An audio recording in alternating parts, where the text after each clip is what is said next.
नहीं लागे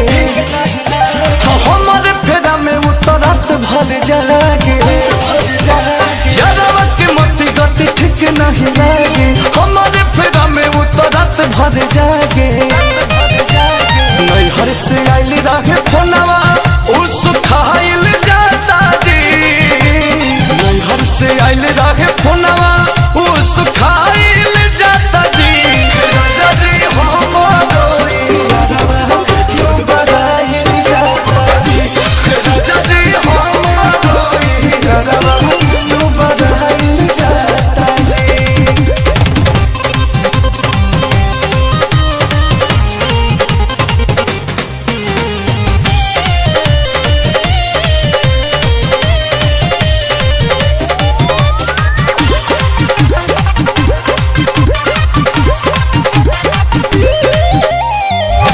पहिला हो प्यार हम भुलाई कोई से मोह माया वो करा से हटाई कोई से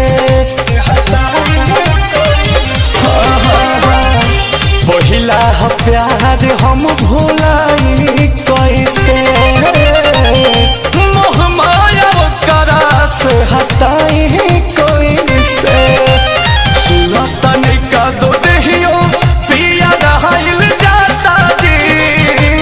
सुना तनिका दो देहियो पिया रहल जाता जी राजा जी हमारो यारवा तू बड़ाइल जाता जी राजा जी हमारो यारवा तू बड़ाइल जाता जी।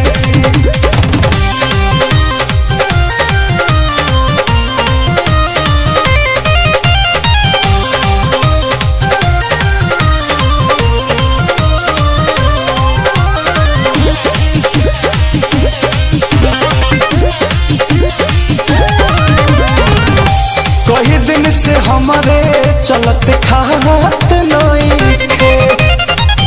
अन पानी ओकर घोटात नहीं थे दो ही दिन से हमारे चलते खात नहीं थे अन पानी पगला के घोटात नहीं थे पाठक रोहित राजा अंकुश पागल हाइल जाता जी पाठक रोहित राजा अंकुश